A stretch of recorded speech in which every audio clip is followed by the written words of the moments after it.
Hello dear student, मैं हूं राहुल और अपने इस यूट्यूब चैनल इंजीनियरिंग हब पे आपका स्वागत करता हूं। तो स्टूडेंट, वीडियो को स्टार्ट करने से पहले आपसे रिक्वेस्ट है कि आप मेरे चैनल को सब्सक्राइब करें और बेल आइकन को प्रेस करें ताकि मैं जितने भी वीडियो अपलोड करूं उसे आपको उसकी नोटिफिकेशन मिल सके। तो चलिए स्टूडेंट, बिना देर किए वीडियो को स्टार्ट करते हैं। स्टूडेंट, हम इस वीडियो में जानेंगे कि बूटिंग प्रोसेस क्या होती है कंप्यूटर में। बूटिंग प्रोसेस क्या होती है, हमारा कंप्यूटर, लैपटॉप या हमारा जो स्मार्टफोन है उसमें बूटिंग प्रोसेस क्या होती है। ठीक है, तो इस वीडियो लेक्चर में हम जानेंगे कि बूटिंग प्रोसेस क्या होती है।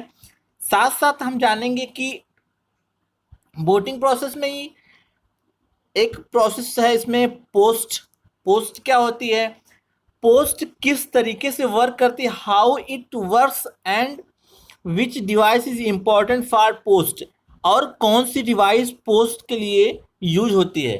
मतलब हम इस वीडियो में हम ये जानेंगे कि बूटिंग प्रोसेस क्या होता है और पोस्ट क्या होती है, और साथ ही साथ हम जानेंगे कि बूटिंग डिवाइस क्या होती है, बूट डिवाइस प्रियॉरिटी क्या होती है, which file is important for booting process of computer, यानी कि कौन सी फाइल इम्पॉर्टेंट होती है हमारे कंप्यूटर में ऑपरेटिंग सिस्टम को लोड करने के लिए।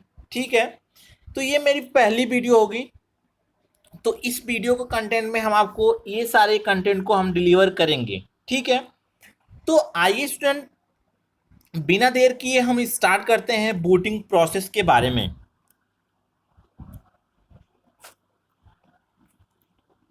तो आइए स्टूडेंट जानते हैं बूटिंग प्रोसेस क्या होती है।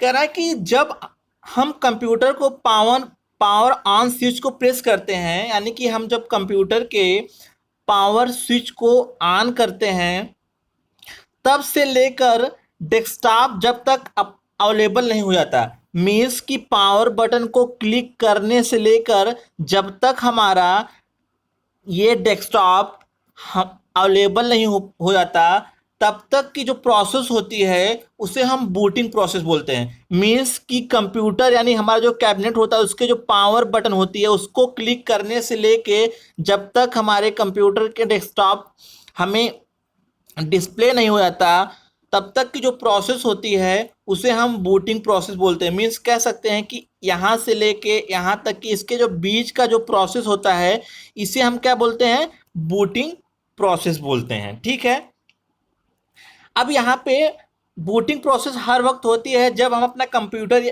को स्टार्ट करते हैं या रिस्टार्ट करते हैं, यानी कि जब भी हम अपने कंप्यूटर को स्टार्ट करते हैं या रिस्टार्ट करते हैं तब हमें बूटिंग प्रोसेस से होकर गुजरना होता है। ठीक है, तो कह रहा है कि वह कोई एक पर्टिकुलर प्रोसेस नहीं है, यानी कि बूटिंग प्रोसेस एक पर्टिकुलर प्रोसेस नहीं है, इसके अंदर भी बहुत सी छोटी छोटी प्रोसेस होती हैं। ठीक है, और इन प्रोसेस को कलेक्टिवली, यानी कि इन सब प्रोसेस का कलेक्शन जो होता है वो बूटिंग प्रोसेस होता है। ठीक है, तो ये हुई बूटिंग प्रोसेस के बारे में। ठीक है स्टूडेंट, अब आगे जानते हैं पोस्ट के बारे में। पोस्ट क्या होती है, अब स्टूडेंट जानते हैं कि पोस्ट होती क्या है। ठीक है, इसमें पोस्ट क्या होती है, कह रहा है कि कंप्यूटर को पावर ऑन स्विच दबाने के बाद बूटिंग प्रोसेस में सबसे पहले जो प्रोसेस होती है उसे हम पोस्ट बोलते हैं। यानी कि पोस्ट का पूरा नाम जो है वो है power on self test. Means मैंने कंप्यूटर के कैबिनेट का जो सीपीयू का जो कैबिनेट है उसको मैंने उसकी पावर बटन को स्विच किया, देन जो हमारे जो सीपीयू कंप्यूटर का जो डिस्प्ले जब तक डिस्प्ले नहीं होगा, यानी कि जो उसका स्क्रीन जब तक दिखाई नहीं देगा, यानी कि उसके बीच का जो प्रोसेस होगा अब इसमें होगा, यानी कि पोस्ट। कह रहा है कि कंप्यूटर का स्विच दबाने के बाद बूटिंग प्रोसेस में सबसे पहले की जो प्रोसेस होती है वो होती है पावर ऑन सेल्फ टेस्ट होती है। ठीक है, अब ये पावर ऑन सेल्फ टेस्ट होता क्या है, कह रहा है कि इस प्रोसेस में जब हम कंप्यूटर को स्टार्ट करते हैं तब अपने कंप्यूटर में कंप्यूटर हमारा ऑटोमेटिकली क्या करता है, कंप्यूटर के साथ लगे हुए इंटरनली और एक्सटर्नली डिवाइस को चेक करता है। यानी कि हमारे कंप्यूटर के मदरबोर्ड से यानी कि सीपीयू के मदरबोर्ड से कितने इंटरनली और एक्सटर्नली डिवाइस जुड़े हुए हैं वो ये चेक करता है। ठीक है, वो कंप्यूटर के साथ जो डिवाइस लेकर उसको चेक करता है कि वो वर्किंग कंडीशन में है या नहीं, मीन्स वो कार्य कर रहे हैं कि नहीं, प्रॉपरली कार्य कर रहे हैं कि नहीं, प्रॉपरली उनको करंट मिल रहा है कि नहीं। अगर कोई डिवाइस वर्किंग कंडीशन में नहीं है तो उसका एरर मैसेज, यानी कि अगर कोई डिवाइस मान लीजिए हमारा कीबोर्ड माउस या जितने भी डिवाइस जुड़े हुए हैं, प्रिंटर स्कैनर, जितने भी डिवाइस जुड़े हुए हैं, अगर वो प्रॉपरली कंडीशन में नहीं है, वर्किंग कंडीशन में नहीं है, तो उसका एरर मैसेज हमारे कंप्यूटर स्क्रीन पे वो दिखाएगा। ठीक है, for example keyboard mouse webcam display graphic card sound card pen drive DVD मान ली, तो ठीक है, तो इतनी डिवाइस मान लीजिए हमारे इतनी भी डिवाइस जुड़ी हैं, तो क्या करेगा, चेक करेगा। इस प्रोसेस में यह चेक करता है कि सारे हार्डवेयर डिवाइस वर्किंग कंडीशन में हैं, अगर है या नहीं। अगर सारे वर्किंग कंडीशन में है तो यह फिर प्रोसेस करेगा। मीन्स अगर ये प्रोसेस पोस्ट जो है चेक करेगा कि कंप्यूटर से जुड़े जितने भी इंटरनली और एक्सटर्नली डिवाइस हैं वो प्रॉपर तरीके से वर्किंग कंडीशन में हैं या नहीं। अगर है तभी ये प्रोसेस पूरा होगा, अगर अन्यथा ये प्रोसेस पूरा नहीं होगा, यहीं पे रुक जाएगा। ठीक है, अब जानते हैं, आपने कई बार देखा होगा दोस्तों, जब भी स्टूडेंट जब आपने कंप्यूटर स्टार्ट करते हैं तो कंप्यूटर के साथ लगे कीबोर्ड यानी कि कंप्यूटर के सीपीयू के यानी कि मदरबोर्ड से जुड़े कीबोर्ड माउस, ठीक है, उसकी लाइट जो होती है, उसमें जो लाइट एक बार चालू होने के बाद बंद हो जाती है। तो इसी वक्त यानी कि इसी टाइम आपका कंप्यूटर सारे हार्डवेयर को चेक कर रहा होता है, यानी कि उसी टाइम जब हमारी लाइट क्लिक हो एक बार जलने के बाद बंद हो जाती है, तो उसी टाइम क्या होता है, जो पावर ऑन सेल्फ टेस्ट होता है, हमारे जितने भी हार्डवेयर डिवाइसेस होते हैं उनको चेक कर रहा होता है। इस प्रोसेस को हम क्या बोलते हैं, पोस्ट बोलते हैं। ठीक है, ये हुआ पोस्ट के बारे में। अब आगे आते हैं इसके बारे में, अब ये किस तरीके से कार्य करता है। ठीक है, यानी कि how how it works POST, यानी कि POST power on self test किस तरीके से कार्य करता है। ठीक है, ये हुआ, इसके बारे में जानते हैं।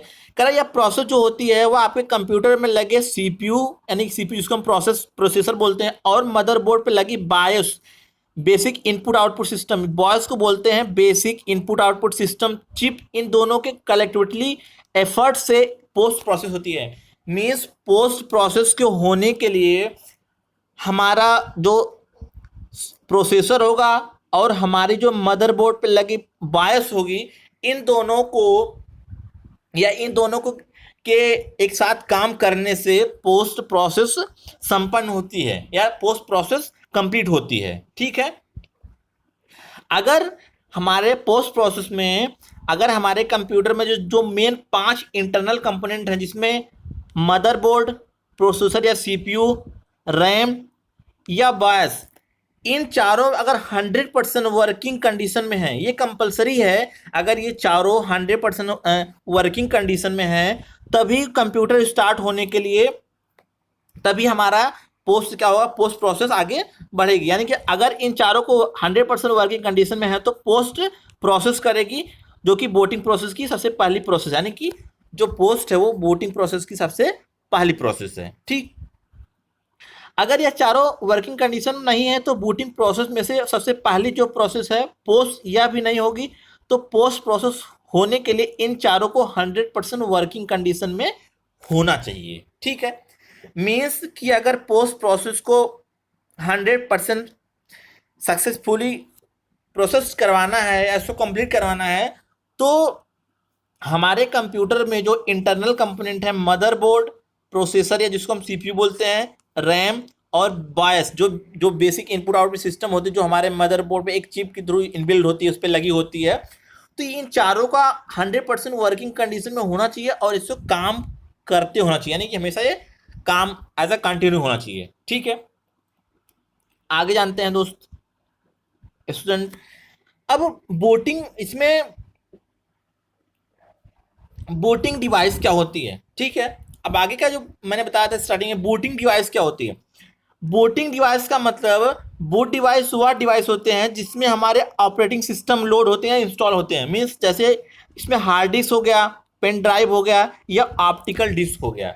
मीन्स ऐसा डिवाइस जिसमें हमारे ऑपरेटिंग सिस्टम क्या होते हैं, इंस्टॉल होते हैं, लोड होते हैं। ठीक है, यानी कि हार्ड डिस्क हो गया, पेन ड्राइव या ऑप्टिकल डिस्क इटीसी। ठीक है, ये हुआ। अब कह रहा है कि तो पोस्ट क्या करता है, पोस्ट एक बार पोस्ट प्रोसीजर सक्सेसफुली कंप्लीट हो जाने के बाद, यानी कि पोस्ट जब प्रोसीजर हो जाता है, हो जाने के बाद कोई भी एक पार्टिकुलर बूस्ट डिवाइस होता है, मतलब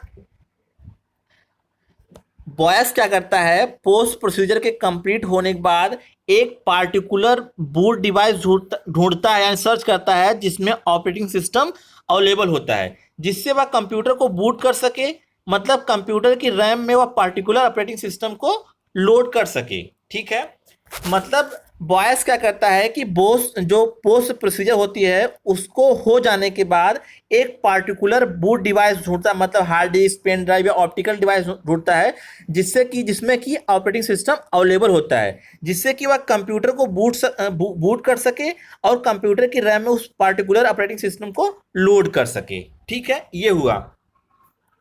अब बूट डिवाइस प्रियॉरिटी क्या होती है, बूट डिवाइस प्रियॉरिटी वह होती है जिसमें डिफ़ॉल्ट बूट डिवाइस सेलेक्ट किए होते हैं, मीन्स कि हमारे ये hard disk, pen drive, optical disk, यानी कि बूट डिवाइस प्रियॉरिटी वह होती है जिसमें हम क्या करते हैं, डिफ़ॉल्ट बूट डिवाइस को सेलेक्ट किए रहते हैं। ठीक है, इसमें बूट डिवाइस 1, 2, 3। ठीक है, तो जो बायस क्या करता है, बायस पहली बार फर्स्ट बूट डिवाइस को चेक करेगा, अगर मान लीजिए इसमें कोई ऑपरेटिंग सिस्टम नहीं मिलता है, ठीक है, तो सेकंड को चेक करेगा, अगर उसमें भी नहीं मिलता तो इस थर्ड को चेक करता है। ठीक है, अब आगे देखते हैं। अब यहाँ पे क्या लिखा है कि इस बूट डिवाइस को प्रायोरिटी हम मैनुअली भी चेंज कर सकते हैं, मीन्स यहाँ पे आप देख पा रहे होंगे कि इसको हम मैनुअली भी चेंज कर सकते हैं। जैसे इसमें क्या है, बूट डिवाइस फर्स्ट में CD रोम, यहाँ पे रिमूवेबल डिवाइस ऐसा कर सकते हैं, पेन ड्राइव। ठीक है, यहाँ पे हार्ड डिस्क, इसमें क्या है, रूट बूट डिवाइस थर्ड में हम हार्ड डिस्क फाइंड आउट हुआ। ठीक है, मान लीजिए हम मैनुअली चेंज भी कर सकते हैं, जैसे बूट डिवाइस फर्स्ट में CD रोम, सेकेंड में हार्ड डिस्क, थर्ड में USB पेन ड्राइव है। ठीक है, इसको हम मैनुअली चेंज कर सकते हैं। ठीक है, आगे देखते हैं दोस्त। अब क्या है, follow this step for open boot device. मान लीजिए अगर हम अपने बायस, यानी कि जो बायस है, बेसिक इनपुट आउटपुट सिस्टम है, उसमें हम बूट डिवाइस को चेंज करना चाहते हैं, उसकी प्रायोरिटी को, तो हम क्या करेंगे, जब अपने कंप्यूटर को स्टार्ट करते हैं तो उसमें ओपन बायस मेनू, ठीक है, आर बूट मेनू, जिसमें हम डिलीट F2, F10 या F12 बटन को प्रेस करने के बाद हम बायस के ऑप्शन पहुंचते हैं, जिसमें हमें मिलता है एडवांस बायस फीचर। ठीक है, जिसमें हमें क्या होता है, एडवांस बायस फीचर प्रोवाइड होता है। फिर उसके बाद हम आगे जब बढ़ते हैं तो बूट डिवाइस प्रायोरिटी हमें वहाँ पे मिलती है, यानी कि बूट डिवाइस प्रायोरिटी, जिसमें हमारे ऑपरेटिंग सिस्टम लोड रहते हैं। ठीक है, अब क्या होता है, आगे देखते हैं। मान लिया कि हमारी जो पोस्ट की प्रोसीजर है वो कंप्लीट हो गई। ठीक है, अब बारी आती है कि हमारा जो बूट डिवाइस है उसमें ऑपरेटिंग सिस्टम को, जिसमें हमारा ऑपरेटिंग सिस्टम है, यानी कि बूट पोस्ट संपन्न हुआ, उसके बाद hard disk boot device with operating system, यानी कि हमारा जो बूट डिवाइस में हार्ड डिस्क में ऑपरेटिंग सिस्टम है। ठीक है, हार्ड डिस्क में ऑपरेटिंग सिस्टम है। अब पोस्ट प्रोसेस सक्सेसफुल कंप्लीट हो जाने के बाद में कंप्यूटर में कोई ऐसा पार्टिकुलर डिवाइस मिल जाता है, यानी कि कंप्यूटर का में ऐसा कोई पार्टिकुलर डिवाइस मिल जाता है जिसमें ऑपरेटिंग सिस्टम अवेलेबल हो। एग्जांपल की है, यहाँ पे हार्ड डिस्क में हमारा ऑपरेटिंग सिस्टम अवेलेबल है। ठीक है, तो बायस हार्ड डिस्क में कुछ ऐसी बूटिंग फाइल, यानी कि कुछ ऐसी बायस क्या करेगा, हार्ड डिस्क में कुछ ऐसी बूटिंग फाइल को ढूंढेगा, ठीक है, जिससे वो आप उस पार्टिकुलर ऑपरेटिंग सिस्टम को कंप्यूटर में के अंदर लगी रैम को लोड कर सके। ठीक है, मतलब बायस क्या करेगा कि कुछ ऐसी बूटिंग फाइल्स को ढूंढेगा जो कि ऑपरेटिंग सिस्टम को कंप्यूटर के रैम में लोड कर सके। तो आइए जानते हैं वो कि बूटिंग फाइल कौन कौन सी बूटिंग फाइल होती हैं। ठीक है, अब which file is important for booting process of computer, तो इसमें बूटिंग प्रोसेस में कौन कौन सी फाइल इंपॉर्टेंट होती हैं इसके बारे में जानते हैं।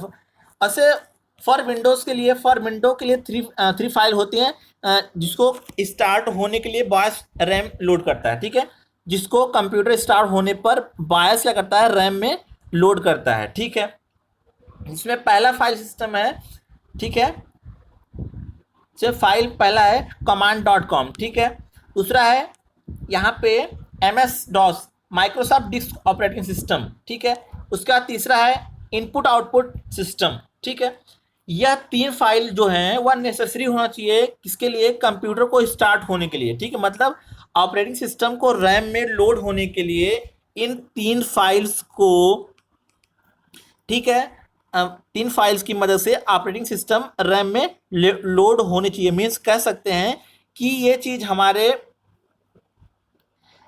क्या होना चाहिए, ये तीनों प्रॉपर काम अगर ये करती हैं तो जाके हमारा ऑपरेटिंग सिस्टम रैम में लोड होगा और फिर जाके हमारा मॉनिटर स्क्रीन क्या होगा या हमारा डेस्कटॉप क्या हो जाएगा, अवेलेबल होगा, ठीक है। अब हम कुछ बूटिंग प्रोसेस से कुछ इंपॉर्टेंट पॉइंट्स को जान लेते हैं, ठीक है। इसमें कुछ इंपॉर्टेंट पॉइंट्स क्या हैं, important points for computer booting process completed, ठीक है।